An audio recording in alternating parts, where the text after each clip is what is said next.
Momen jalan aspal mengelupas di Tuban, diduga baru diperbaiki. Tengah beredar sebuah video yang memperlihatkan momen aspal mengelupas dari jalan.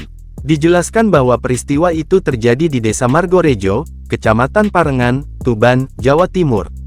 Melansir akun @nila64 pada Selasa tanggal 17 Desember tahun 2024 tampak sejumlah warga tengah memindahkan kepingan aspal tersebut ke pinggir jalan. Terlihat pula saat itu tengah terjadi banjir yang cukup tinggi. Tampak pula beberapa kepingan aspal tersebut terseret arus banjir tersebut.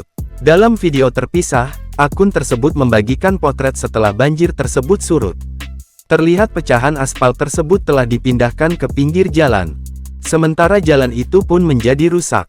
Berdasarkan penelusuran tribunsumsel.com, dikatakan bahwa jalan tersebut baru saja diperbaiki.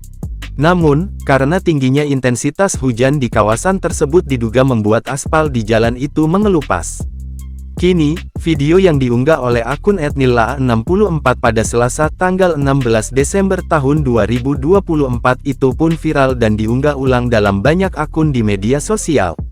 Warganet yang menyaksikan peristiwa itu pun sontak ramai memberikan komentar.